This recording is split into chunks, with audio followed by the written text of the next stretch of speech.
Yes, welcome into SportsBit Betting Insight today, Wednesday, November 23rd. Happy Thanksgiving out there. We're off Thursday, Friday, another jam-packed show. Check out Tuesday, half an hour. Teddy was up all night putting that thing together. All right, we get to big game breakdown. How about the Iron Bowl? How about Michigan, Ohio State, the Bengals and the Ravens, the Sunday night game, the Chiefs and the Broncos, and the Raiders at home against the Panthers. Bad beats, bad bets, bad for the books. How about a bad bet, Teddy, to start the Hawks with a no-show at home? Oh, my goodness. And Atlanta took a lot of money last night. They were bet up from -7.5 to -8.5. The first score that I saw in that game was 48-18 New Orleans. That was the 9-minute mark of the second quarter. So when your 8.5-point chalk is down by 30 after 15 minutes to play, yeah, that would be a bad bet. Watch out for New Orleans now. They got a healthy Drew Holiday. Tyreek Evans is supposed to be back soon. And this team may be a little point spread sleeper. After a truly awful first couple of weeks of the season, the first 3 weeks of the season, this team was dismal. 3 straight covers now since Holiday returned to the lineup. Yes, 2 bad bets from the MAC. Ohio was laying a big point spread. They were laying double digits. They win. They move on to the MAC title game next Friday. It was 9-3, the first FBS game this year without a touchdown.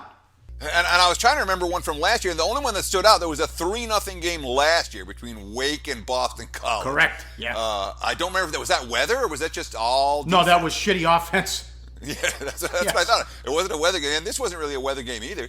It was just, 2 defenses. Ohio goes to the MAC title game once again under Frank Solich. Yes, and just because you have to win doesn't mean you're going to win. But a great job by Chuck Martin and Miami of Ohio. They started 0-6. They finished 6-6. First time that's ever happened for an FBS program.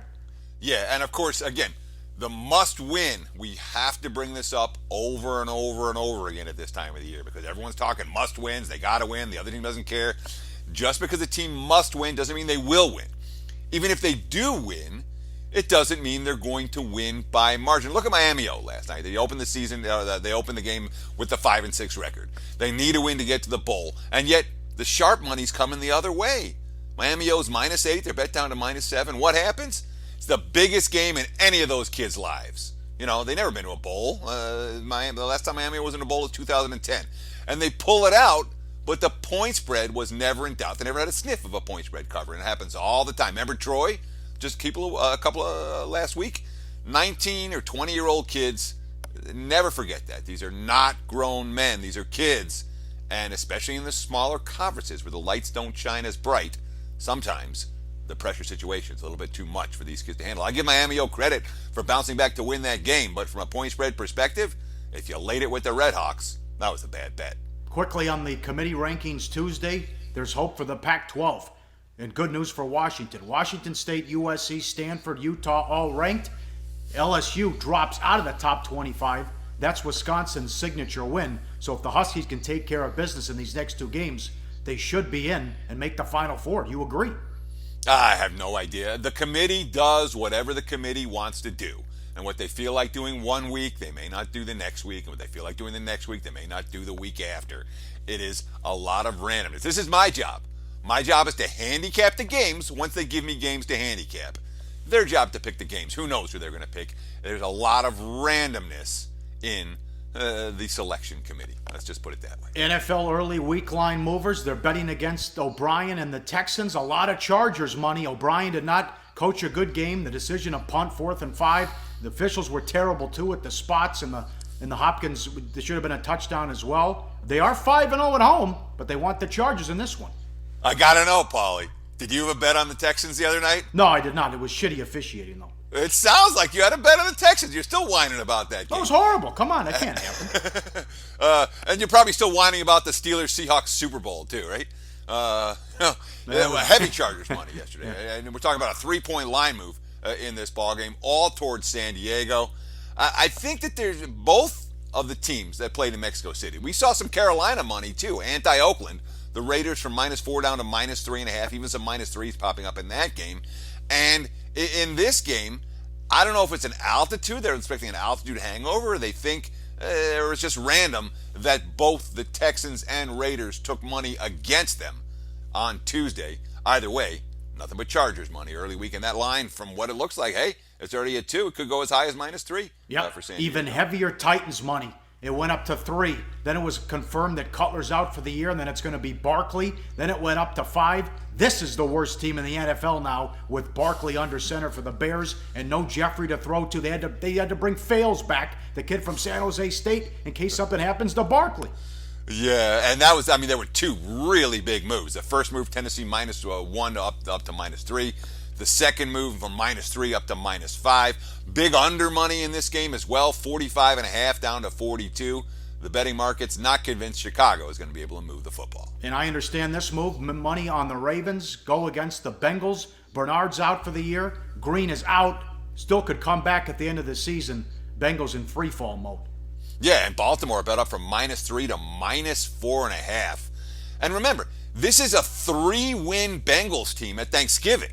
Okay, this is a Bengals team that's been in the playoffs each of the last 5 years. They're filled with veterans. They expected to have a much better season than they are.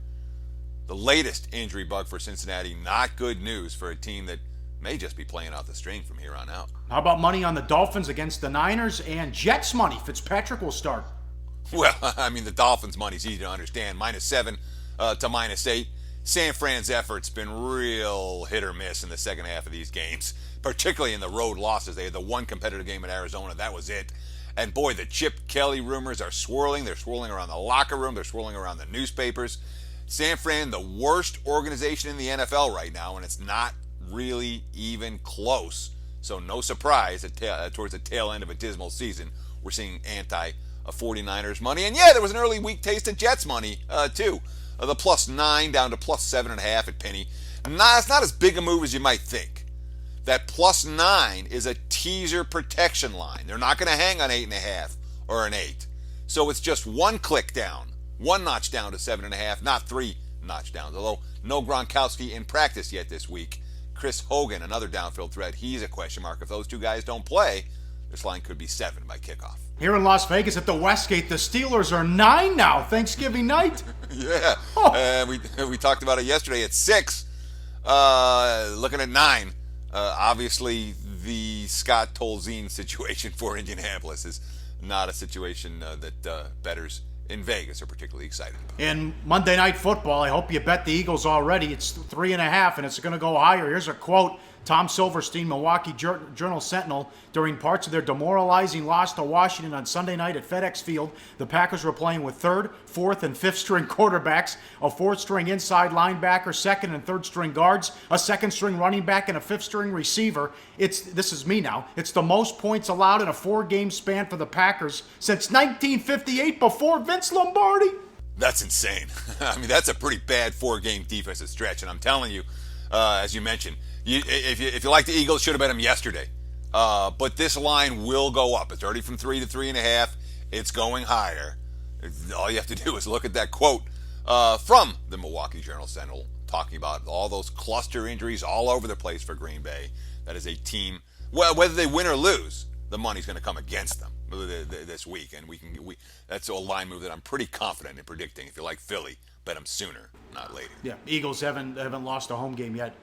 Either. Up next, big game breakdown, the Iron Bowl, and Michigan, Ohio State, number 2 against number 3. Then we'll get to the NFL on SportsBit. Betting Insight today on SBRPicks.com.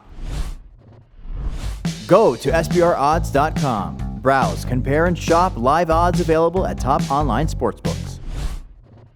Back on SportsBit, Betting Insight today, Paulie and Teddy. Big game breakdown, as always, live odds, sportsbookreview.com. The Iron Bowl, Saturday afternoon. Alabama 17.5, 47 the total. This is it for Nick Saban. He knows he just has to win these next few games and they'll be champs. Huge favorites in this one. 21-point favorites in the SEC title game. Who knows? It might be that much against Penn State in the first semifinal game of the college football playoff as well. So he doesn't have to blow teams out, Teddy. He just has to win, get by. Doesn't even have to pull out any tricks and show and say he can save the fake plays that Kiffin draws up as well. Well, yeah, I mean, margin means nothing, but that doesn't necessarily mean that Auburn's going to be able to do anything here. And I agree with you. After this game, Nick Saban's goal, he wants to play 3 more. The SEC title game, the first game of the playoff, and then the national championship game. And they're all going to be against tough competition. Even if it's Penn State, even if they're laying 21, it's still going to be tough competition. But in this instance, maybe you do save something in the playbook. Maybe you don't want to pull out all the stops against Auburn because you're going to need a little trickeration before this is all said and done. Maybe you don't want to show some stuff on film. But while that's Saban's goal, winning is enough. A 1-point win here is plenty. Gus Malzahn's goal is very different. Through everything, they're going to throw everything they have at this particular ballgame. All the key players are going to go as long as they can, and nothing's going to get held back from that Tigers playbook. Bama covers the first two meetings in the playoff era, but close. Last year they were laying 15.5. They won 29-13, a late touchdown. I think there was like a minute left when they ran it in. Yep. It was Henry, I believe. Yep. And then 2014 was an aerial circus. It was 55-44. They covered 10 in that one. Auburn has been able to out-physical the opponents, out-muscle them when they're able to, but creativity's been an issue as well. Petway's back at running back. They don't know what they're going to do at quarterback as of yet. I can't figure out how Auburn's going to move the football in this ballgame. I mean, they're not a team that can throw the ball downfield. Even if White's healthy, they're not a team that can throw the ball downfield on a consistent basis.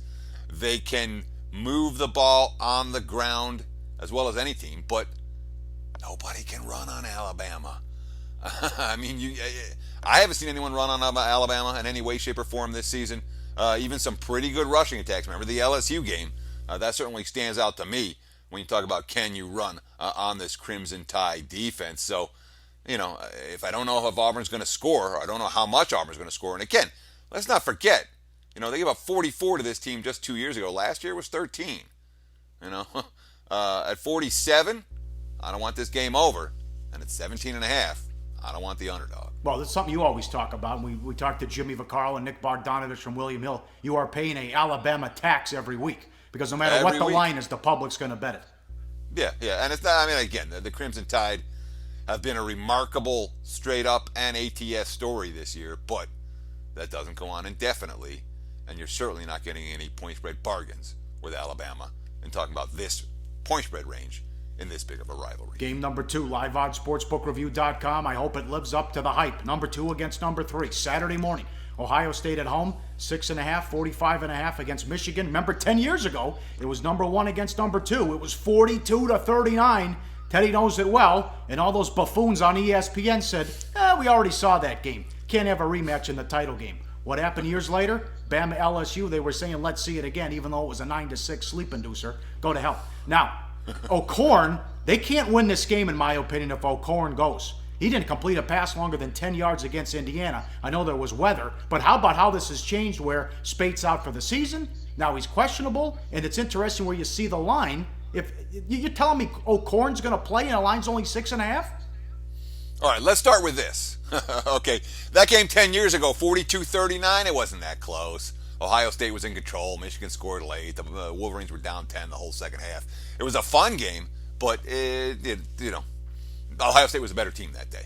And Michigan got knocked out at the number 2 team in the country. Now, this is the first playoff game of the 2016 season. The winner's in, the loser's gone.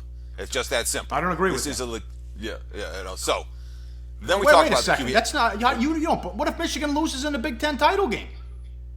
Well, the winner is in the mix. Okay. The loser is out. Gotcha. Okay? Right. The winner gets to survive and advance. The loser of this game will not be playing in the college football playoffs. Gotcha. Period. So, in that equivalent, it's a playoff. We'll see that in some of the conference title games as well. So, you talk about, I really feel like this is gamesmanship from Harbaugh, because there was a report, Spate's out for the year. Now he's questionable. And I'm telling you, this, as you mentioned, at -6.5, this is he's playing point spread. O'Korn is a serious downgrade at the position, and Harbaugh's not telling anyone anything. So I don't know if we're going to know before kickoff who's going to be starting in this ball game. We're going to think it's Spate, but Jim Harbaugh is not going to pull the cover off whatever he's got in this to throw at this game. He's going to do as much gamesmanship and sneakiness as he possibly can, which makes it so much fun for Michigan, Ohio State. Yeah, and you got to love Harbaugh against Meyer. It was a big surprise last year, the first meeting. Blowout city. Buckeyes killed them, 42-13 in the big house. Look at the rushing yards. It was 369-57. Yeah, and the game was over in the first quarter. I mean, it was an absolute kill at the line of scrimmage. It's the only time in Harbaugh's career as a player as a coach anywhere that his team has been outrushed by 300 or more yards. So Michigan's defensive front, a good notch or two better than it was last year at this time.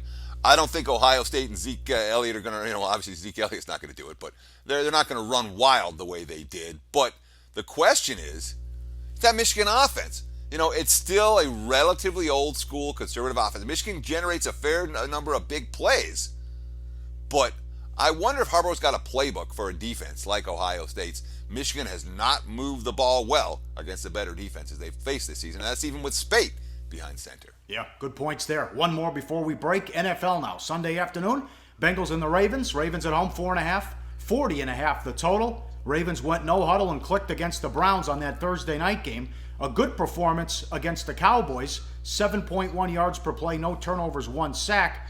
But the Cowboys ran 67 plays against them, and they had those 2 long drives that kept them off the field as well. Penalties killed them, 12 for 136. Joe Flacco's having a bad year. 10 touchdowns, 9 interceptions. Come on.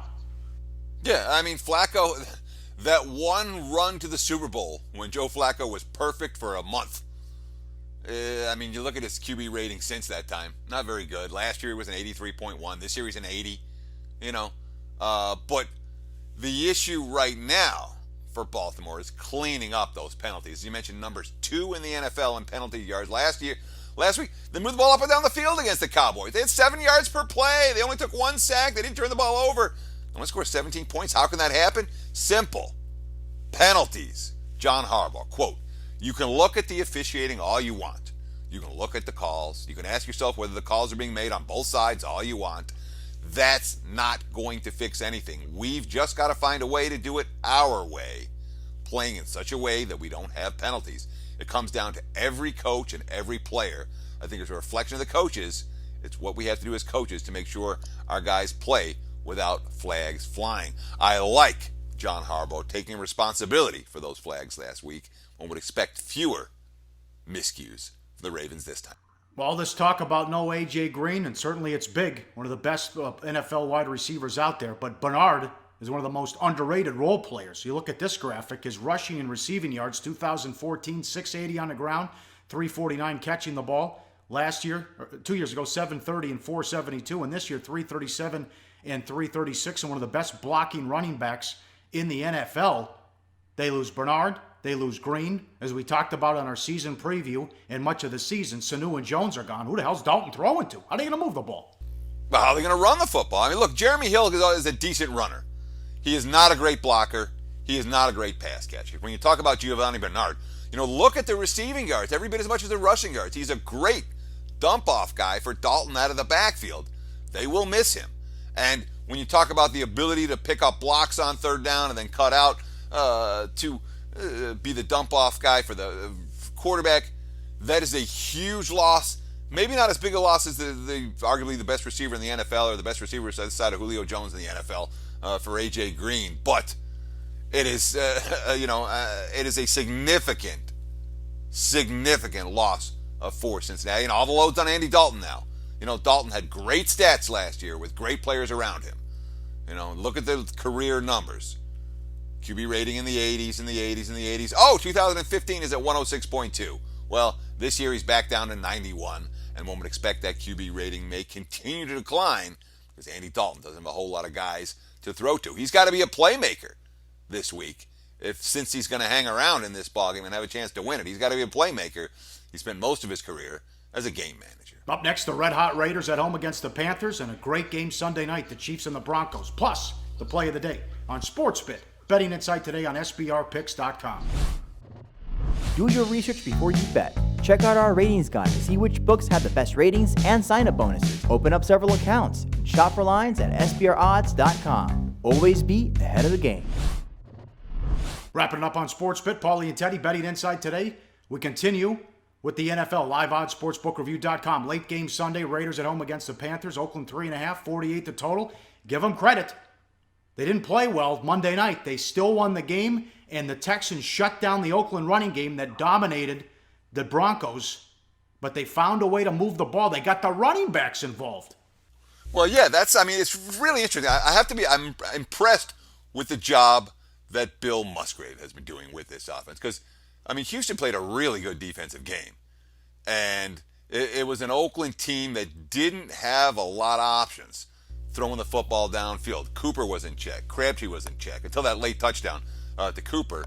But the running backs, 11 passes caught for 199 yards and 2 touchdowns. And it's the first time in NFL history a team had 3 different running backs get at least 50 receiving yards in the same game. Let's call it what it is. That's creative offensive thinking.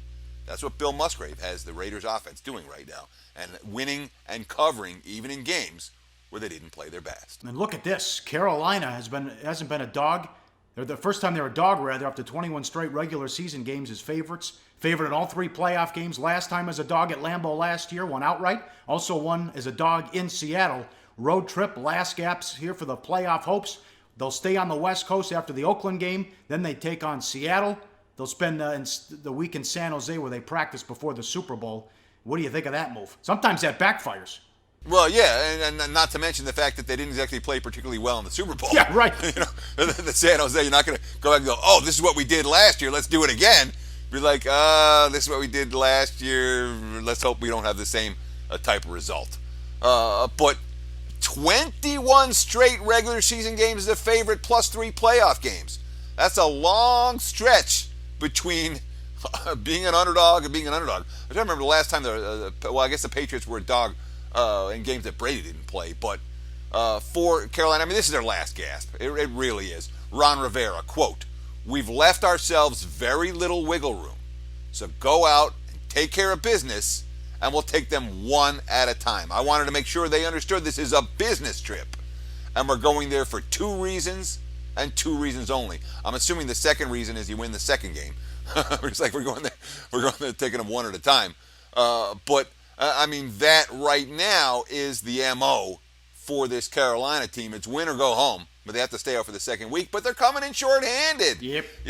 I mean, you talk about all the guys in concussion protocol. It's a injury-riddled Panthers team right now, Paulie. Well, Kuechly, last time he was in the protocol, I think it was like 37 days. That's why he was crying when they took him off the field in that Thursday night game against the Saints. Kuechly, Michael Orr in the protocol. Addison led the team in sacks, who missed both games of the road trip. Khalil's questionable with a shoulder injury, so no doubt they're coming in shorthanded. A tough task there. That's why you don't blow a 17-point lead at home against Kansas City 2 weeks ago. Last one, great game, Sunday night. Live on sportsbookreview.com. Broncos at home, 3.5, 39.5 against the Chiefs. Alex Smith, Charlie check down. They're 19th in points. If his first option isn't there, he'll either tuck it down and run, or he'll just throw a dump pass. Teams will meet twice over the next 5 weeks. Look at this, though. Ooh, Denver's getting healthy on defense. Talib's back. Wolf's back. Ware's back. It's the first time they have all 3 since week 2, Teddy. Yeah, and boy, when you talk about defensive backs, the top flight guys at the position really matter. Aqib Talib is an impact player for Denver, every bit as much as their quarterback is an impact player. Well, look at the numbers. 7 games that Talib has played, the Broncos have allowed 175 pass yards per game, and that includes games against many of the elite quarterbacks in the NFL. The 3 games without him, they gave up 256. All of a sudden, they're getting picked apart. And again, they played some pretty good quarterbacks during that stretch too, including Drew Brees and David Carr. But that defense, night and day difference with Talib on the field. And his quote, "I'm back, baby. I feel great. My back feels great. I had a 3-week break, so my legs feel fresh. I feel super fresh right now." Yep, KC gets Marcus Peters back, leads the NFL with 13 picks since the start of last season, 3 fumble recoveries this year, didn't play last week against Tampa Bay, and Winston lit him up with 330 yards. How does Denver fix the offense? Well, they spent the entire bye week supposedly fixing their offensive line, working on their offensive line. There was an open competition at right tackle between Donald Stevenson and Ty Sambrailo. Both of them might play. And Gary Kubiak has said he might be rotating guys in and out on the offensive line in this game. His quote, "I looked at the situation and we've told them whoever plays the best is going to stay in there." Now, you're whining about Alex Smith as a check down, Charlie. I love Alex Smith. I think he's the most underrated quarterback in the NFL because he doesn't make any mistakes. He's only thrown 3 interceptions in the last 6 games, although one of them last week came in the end zone. But the question is, can he do enough to beat a good team and a good defensive team on the road? I mean, the Panthers won at Carolina 2 weeks ago, but remember, the offense did not score a touchdown in that ballgame. Yes, and there it is. No show Thanksgiving. We're off the day after Thanksgiving. I want to thank the staff. Dennis works his ass off. Great job, Dennis. Juan, Deb, Alicia, Zach, Dave, Cynthia. The guy who also helps out setting up Jimmy Fagaro every week. I'm blanking on your name. You know who you are. You do a hell of a job, too. So it's an well, that's the thing about it. Look, Paulie, this show has it's me and you. Me and you are the front men. There's a lot of guys and gals helping us behind the scenes when it comes to putting the content, putting the graphics, yes, getting the show out, tweeting it out. Juan, Deb, Alicia, Zach, Dave, Cynthia, thank you for all of your help, really. Happy Thanksgiving. And, of course, we have to thank the audience. Without you guys, there'd be no point in doing any of this stuff. You've helped put this show on the map, and I'm telling you, SportsBit's going somewhere. Tell your friends, tell your family. We're working our balls off to give you guys a good show every single day, and I hope you appreciate it. I hope you help us spread the word so we can get this show to where we want it to be. Mainstream. Mainstream. That's right. Play of the daytime, Paulie. Where are we going to go? That's right. You got it. We're going to Fade the Dead. Betting number 258. The Ravens laying 4.5. Lay it. Woodshed. The Bengals. You think the Bengals are ready for this game? Their season's over after making the playoffs the last few years. They're going to be dead, and Baltimore needs it like blood. Suggs' reaction when he found out the Ravens would play the Bengals without Greed and Bernard. Whoopee! Yeah, there you go. Look at that picture. That's right. Remember, we gave out earlier in the week LSU on the road at A&M on Thanksgiving, and we like Texas. That line has moved, too. We like Texas to rally around Charlie Strong's final game at home against TCU. It is, where'd I put it? 31-17-1 so far on the football season. Happy Thanksgiving. Thanks to the spike in views. Tell all your friends, tell your family, watch SportsBit, and have a good weekend. And we'll be back Monday to recap everything on SportsBit. Betting Insight today on SBRPicks.com. Happy Thanksgiving.